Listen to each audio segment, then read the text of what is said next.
Hello बच्चों, स्वागत है आपका अपने YouTube चैनल MW सर पर। आइए बच्चों, आज की क्लास में बायोलॉजी का बहुत ही इम्पोर्टेंट टॉपिक सर्कुलेटरी सिस्टम, परिसंचरण तंत्र पढ़ाएंगे आपको। परिसंचरण तंत्र के दौरान हमारे रुधिर का परिसंचरण कैसे होता है, रुधिर पंप कहाँ करता है, रुधिर का कार्य क्या है, रुधिर के कितने कंपोनेंट होते हैं, उनका अध्ययन इस क्लास में हम करेंगे। ठीक है, तो आइए देर ना करते हुए स्टार्ट करते हैं आज की क्लास। ठीक है, तो आज का टॉपिक है सर्कुलेटरी सिस्टम, परिसंचरण तंत्र। तो the circulatory system as the transport system of body, ये क्या करती है? बॉडी को ट्रांसपोर्ट कराती है। Circulatory system is the system of internal transport in all the multicellular organism, सभी बहुकोशिकी, किसमें? सभी बहुकोशिकी जो ऑर्गेनिज्म होते हैं उनमें इंटरनल ट्रांसपोर्ट होता है। क्या होता है? इंटरनल ट्रांसपोर्ट होता है।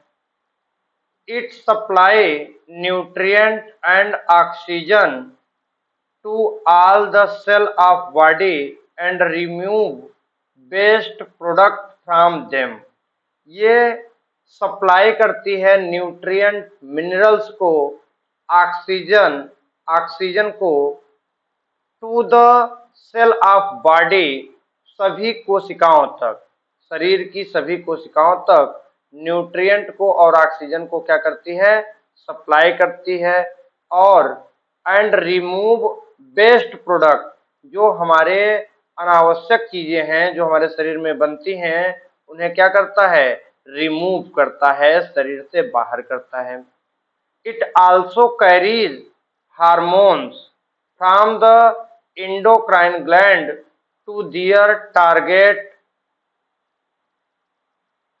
organ and protect the body from the invasion of microbes। ठीक है, उसके बाद है importance of circulatory system, circulatory system का इम्पोर्टेंस। ठीक, circulatory system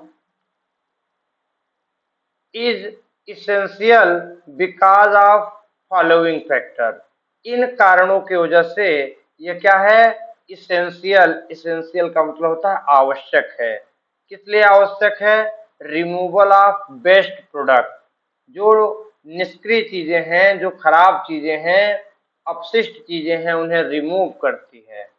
all the body cells need nutrient, सभी कोशिकाओं को आवश्यकता है, नीड है किसकी? Nutrient, oxygen and energy for performing cellular activity, सभी कोशिकाओं को कोशिकीय कार्य करने के लिए एनर्जी, न्यूट्रिएंट और ऑक्सीजन की आवश्यकता होती है।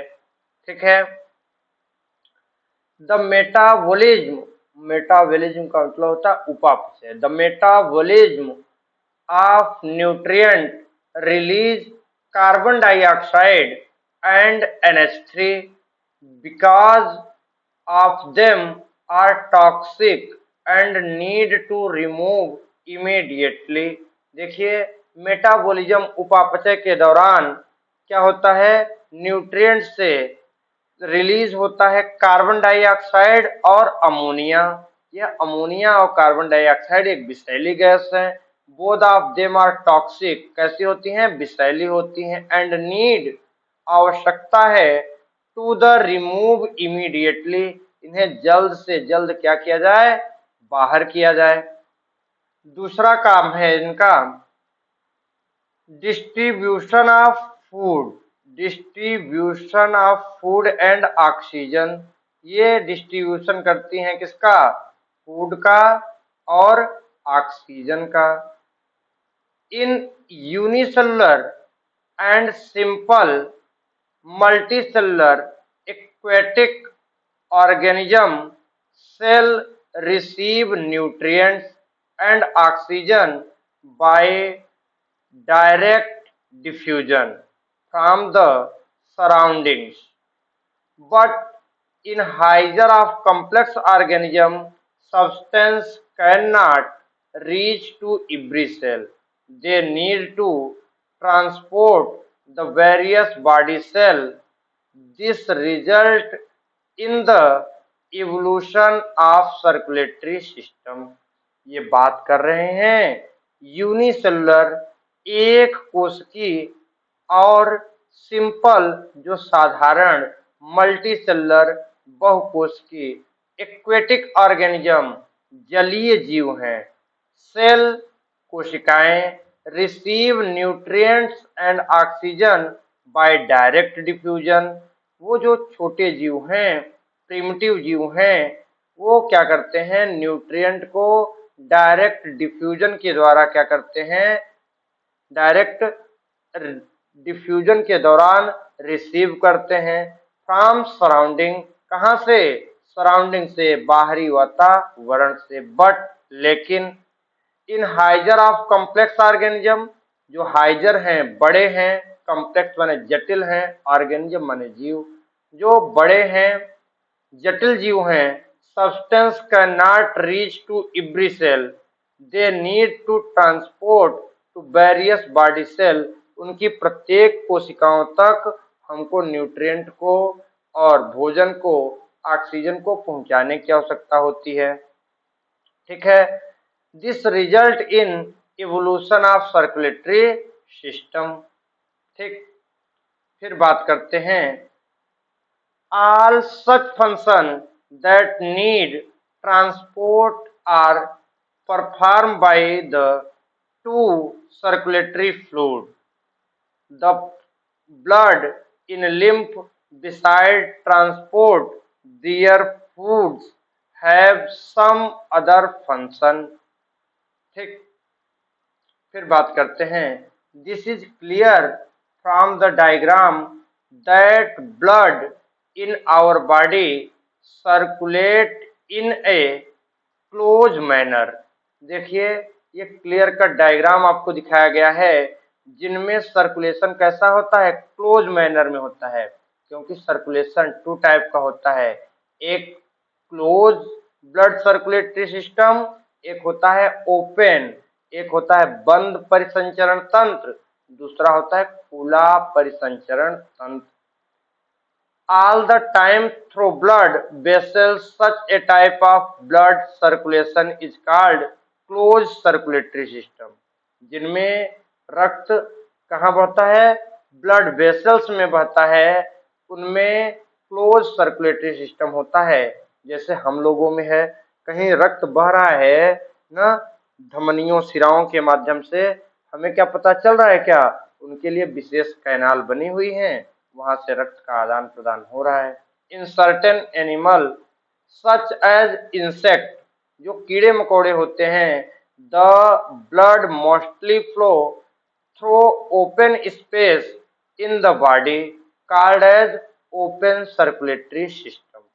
ये देखिए आपके पास फिगर है, ये लंग्स है, ये पल्मोनरी सर्कुलेशन है। उसके दौरान रक्त को कहाँ लाया जाता है, हार्ट में लाया जाता है। हार्ट से सिस्टेमिक सर्कुलेशन के दौरान आर्गन में जाता है, और आर्गन के दौरान फिर हार्ट से होता हुआ लंग्स। ठीक है, ऐसे सर्कुलेटरी सिस्टम है। इन्हें कहते हैं डबल सर्कुलेशन, दोहरा परिसंचरण तंत्र। क्या कहते हैं, दोहरा परिसंचरण तंत्र, डबल सर्कुलेशन। डबल सर्कुलेशन देखिए, एनिमल दो प्रकार के हैं, एक है नॉन कार्डेट, एक है कार्डेट। एक जो कार्डेट है उनमें वर्टिब्रेटा, उनमें रीढ़ की हड्डी पाई जाती है। जैसे फिश की बात करें, फिश में सिंगल सर्कुलेशन होता है। कैसा होता है, एकल परिसंचरण तंत्र होता है। एम्फीबियंस और रेप्टाइल्स की बात करें, उभयचर और सरीसृप की बात करें, तो इनमें इनकम्प्लीट डबल सर्कुलेशन होता है। डबल सर्कुलेशन पूरा कंप्लीटली रूप से नहीं होता, इनकम्प्लीट होता है। और इसके पीछे राज है कि जो फिश होती हैं उनका हृदय में दो चैम्बर होते हैं, एक एवरिकल और एक वेंट्रिकल होता है, एक अलिंद और एक निलय, इसलिए उनमें सिंगल सर्कुलेशन होता है। एम्फीबियन रिप्टाइल्स में अलिंद दो होते हैं, निलय एक होते हैं, तो अभी डबल सर्कुलेशन पूरी तरह से नहीं होता। बर्ड और मैमल्स की बात करें, पक्षी और स्तनधारी की बात करें, तो इनमें डबल सर्कुलेशन पाया जाता है, दोहरा परिसंचरण पाया जाता है। देखिए, क्रोकोडाइल एक प्रकार का रेप्टाइल है, एक्सेप्शन है कि रेप्टाइल होते हुए भी इसमें डबल सर्कुलेशन पाया जाता है। रीजन ये है कि ये रेप्टाइल कैसा है, ये रेप्टाइल में 4 चैम्बर्ड हार्ट हैं, 2 एवरिकल हैं और 2 वेंट्रिकल हैं, 2 अलिंद हैं और 2 निलय हैं। ठीक है, आइए स्टेप 1 बात करते हैं। Near the wound, the rupture blood platelets release an enzymatically active substance, prothrombase, more recently is called factor X or start factor. Platelets release करती है प्रोथ्रोम्बिनेज, जो रक्त को थक्का बनाने में क्या होती है, सहायक होती है। Prothrombinase react with soluble blood protein prothrombin in the presence of calcium ion and change it into thrombin. Thus, inactive enzyme prothrombin is converted into enzymatically active thrombin. Prothrombin thrombokinase enzyme और calcium ion की उपस्थिति में thrombin में क्या हो जाती है, convert into enzymatically active thrombin. Step 3 की बात करें तो thrombin catalyse the conversion of soluble blood protein fibrinogen into the insoluble protein fibrin. Fibrinogen thrombin की उपस्थिति में फाइब्रिन में बदल जाती है, जबकि फाइब्रिनोजेन सोलूबल होता है, घुल जाता है, फाइब्रिन इनसोलूबल होती है। Fibrin separated out of plasma as a fine mesh. The blood corpuscles get entangled in the mesh and together settle down as a clot of thrombus. Fibrin mesh blood corpuscles ये मिलते हैं तो क्या हो जाता है, क्लॉट हो जाता है। इंजर्ड टिश्यू एंड प्लेटलेट्स, ये प्लेटलेट्स रिलीज करती है थ्रोम्बोकाइनेज, यही है प्रोथ्रोम्बिन को थ्रोम्बिन में चेंज करती है। फिर फाइब्रिनोजेन को फाइब्रिन में insoluble form of network of sticky thread RBC clot thrombus.